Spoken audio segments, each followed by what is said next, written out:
Hi everyone, this is Erica Buitrago Curtis. It is Friday, March 3rd, 2016. It's been a week since I've been on. Last week was crazy. I think a few of us at home were sick and it just took me out. So I did not have any energy to come on and make my vlog for the week.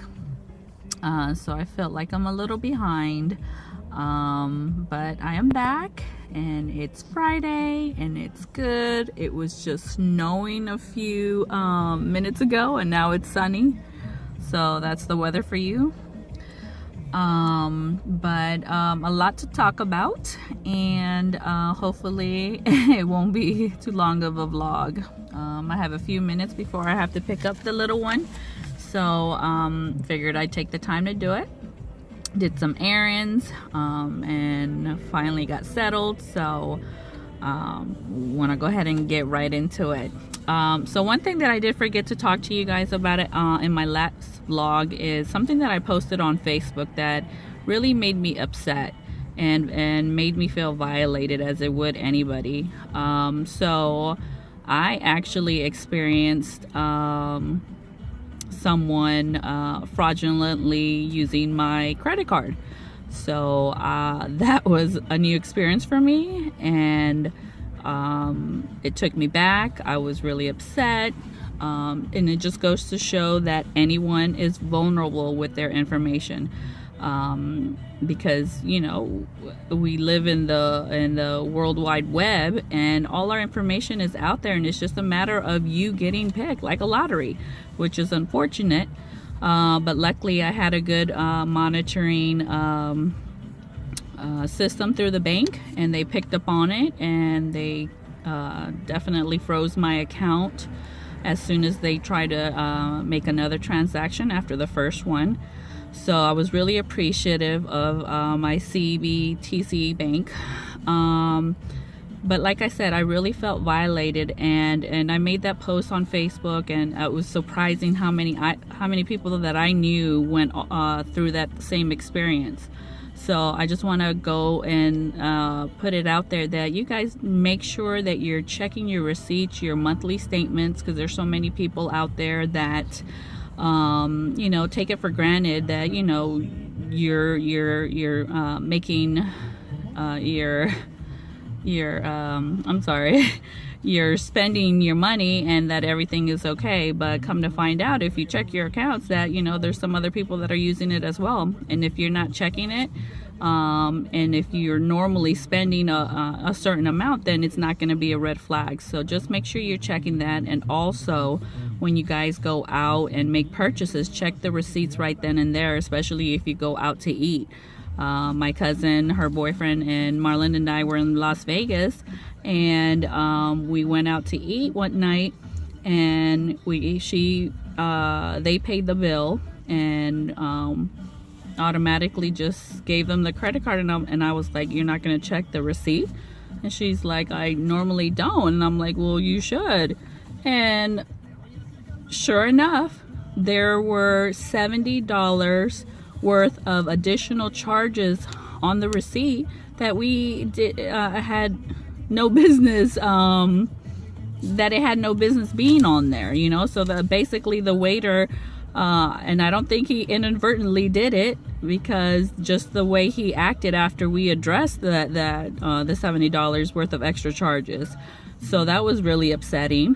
But it just goes to show that there's a lot of people out there that are trying to steal your hard-earned money. So just make sure that you keep track of your receipts, your purchases, and then your monthly bills, because you never know. And checking your credit score, because if they're doing that with, you know, your credit cards and all that, your social security number is out there.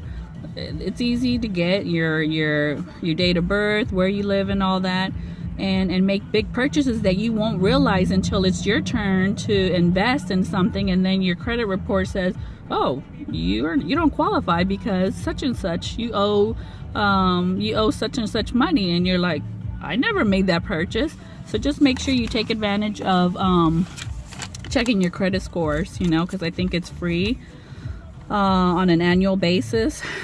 And I think that's about to change. I feel like, you know, with everything, all the fraudulent activity that goes on, they might make that more accessible to one. So hopefully that's the case. But I did forget to mention that at the last vlog, so I wanted to make sure that you guys are, you know, staying on top of your expenses and making sure that no one is taking your money. All right, so that was that.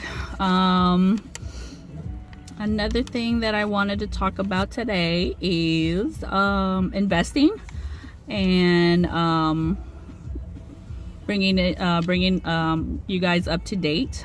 So hubby and I came up with a business name for our homes that we are planning on basically executing, flipping the homes and possibly getting rental properties pretty soon. And we came up with the name. I'm not going to say it now just because we haven't registered, but we were really excited about coming up with the name that's gonna be our own once we're able to go and do our real estate investing on our own, with the guidance and mentorship of our business partners. So that's exciting.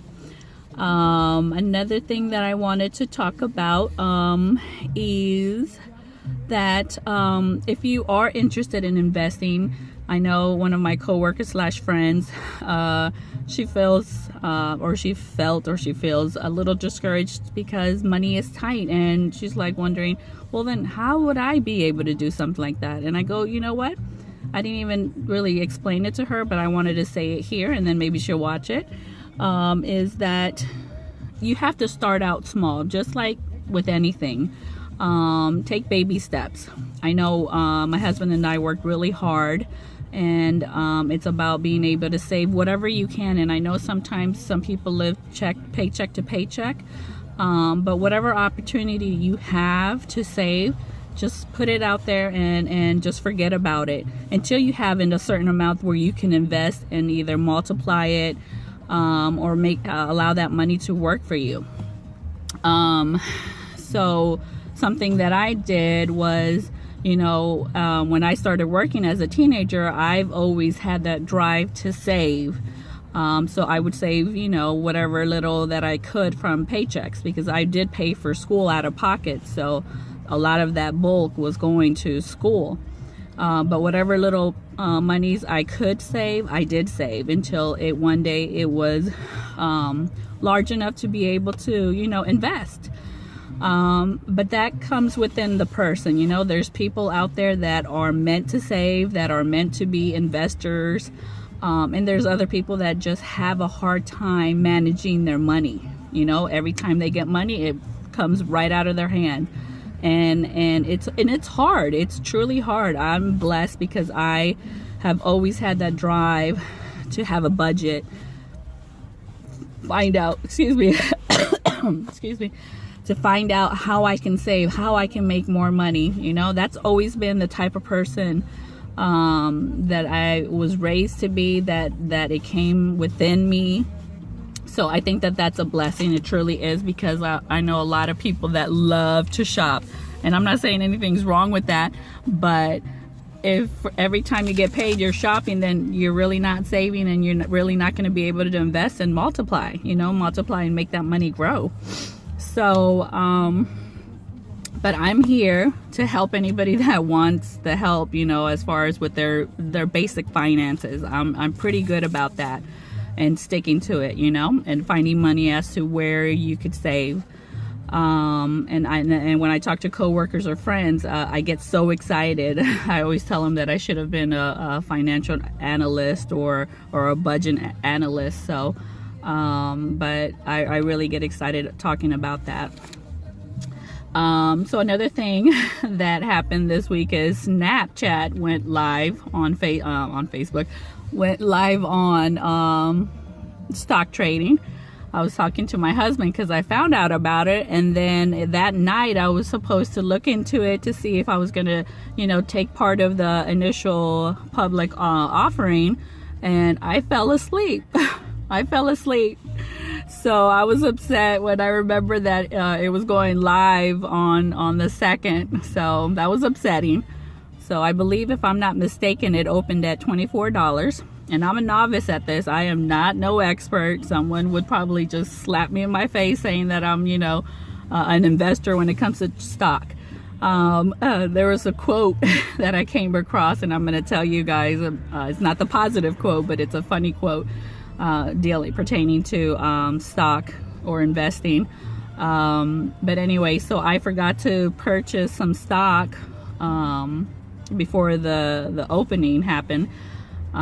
So I went in today, and like I said, I think they opened at $24, and then now I think it's at $26, close to $27. So I was a little upset because I could have made a few dollars there.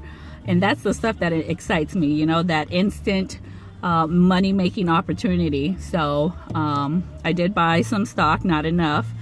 Not as much as I would have liked to, just because the monies aren't available quite yet, but I did buy some, so that's going to be interesting. So my plan with this purchase of the stock is to be able to make, a few $100s. Not something for the long run, not a long investment, just something that, in a month or two I can sell them and I've made some money. So you got to keep track of it, because it does go up and down, and you really don't want it to drop drastically where you've lost so much money. So that was exciting. Last time, the last big purchase of stock that I made was Facebook. And I sold it because I wanted to be able to have more money to invest into the real estate. So it's about choices that you have to make.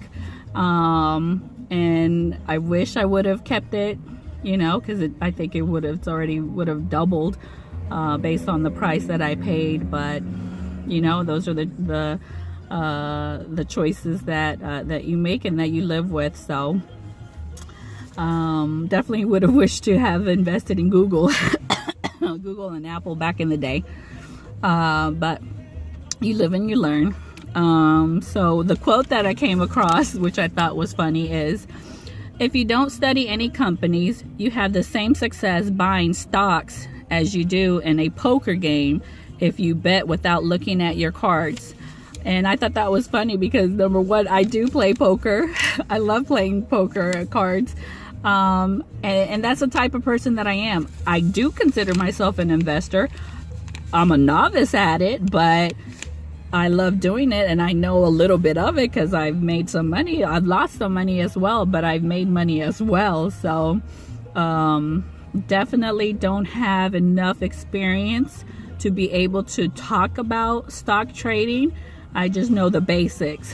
And I know that for each transaction, whether it's selling or buying, you got to pay, a fee. So I know a little bit. And like I said, I know enough that I, when to buy and when to sell, and make a few dollars. So, and I like to gamble. So I do play cards, and sometimes I do play poker and not look at my hand, and I like to get surprised, whether hopefully to win, but I do lose, but I like to take those chances. So I'm an investor, I'm a gambler, I'm all of that.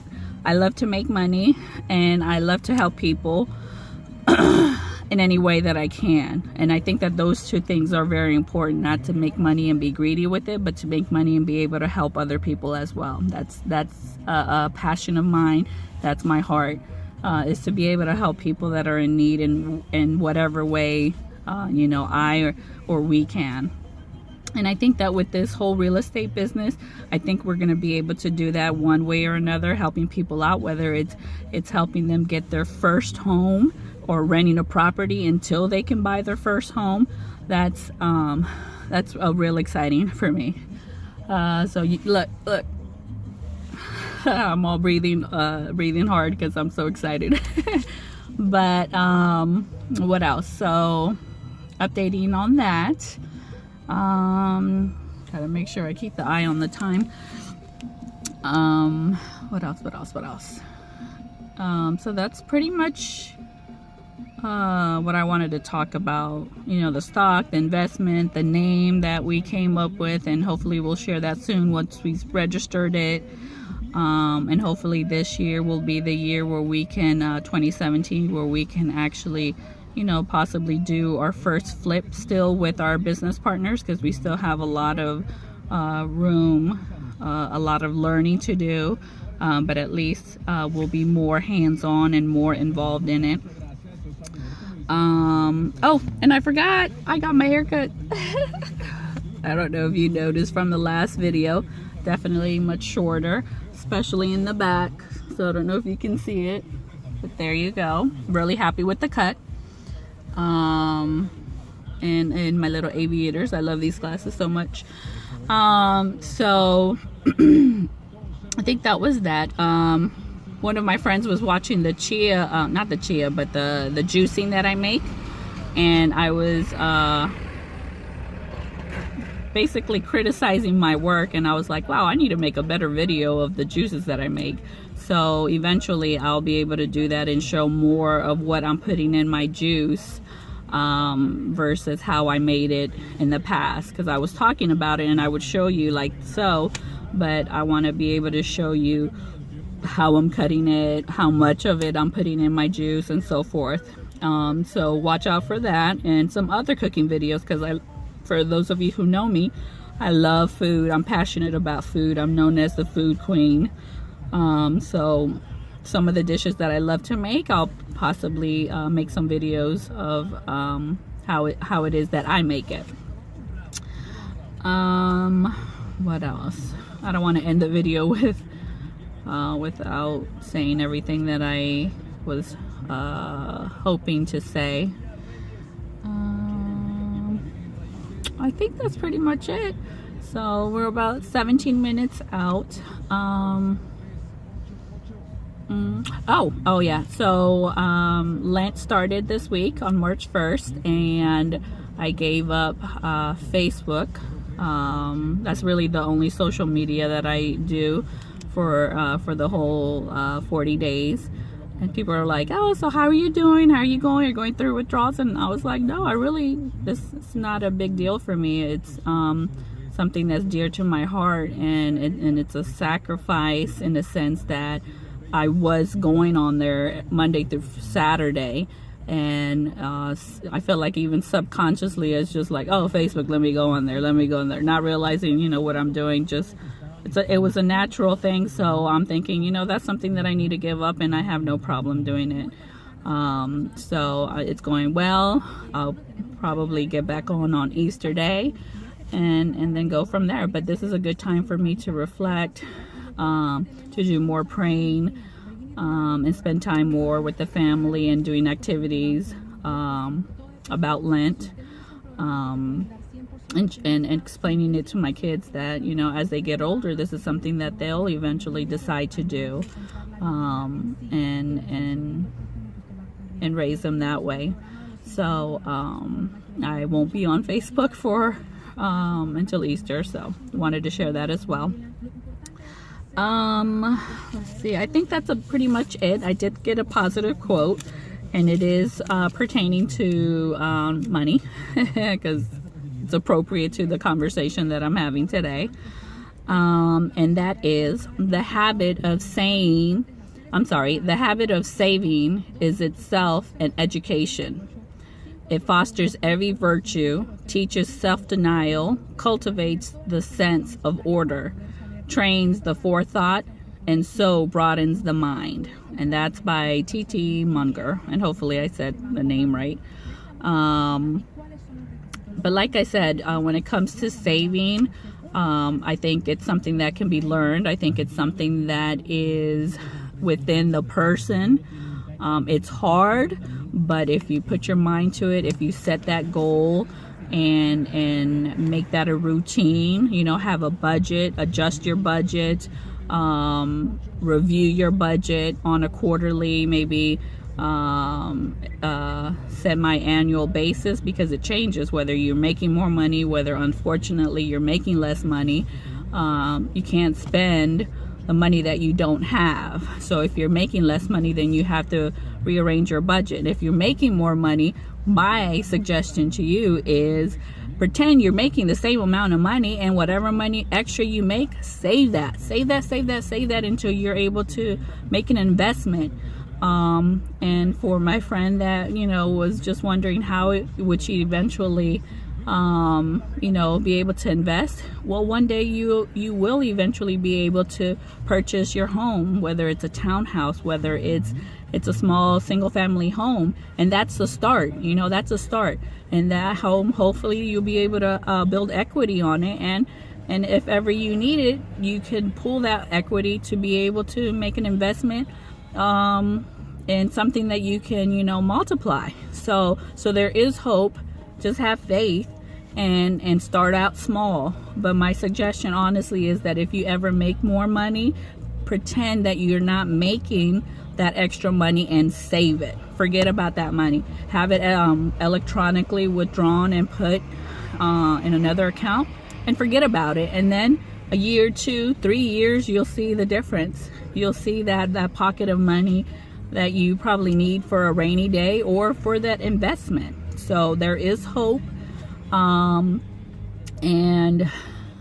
just believe in yourself and think positive. Don't get discouraged, because you definitely can, you know, get in that rut and feel bad and feel like nothing's ever going to change. But if you have faith and know that people are out there to help you, it will change for the positive. All right, people. Well, it's Friday, and I hope you guys have a wonderful weekend. And hopefully we'll get some snow one day. What? Excuse me. You see, that's the cough that I'm still working on. But hopefully we'll get some snow. If not, spring is definitely in the air. Our trees are blooming, so get ready for the allergy season. All right, so this is E signing out, and I will talk to you guys hopefully soon. Take care. Bye.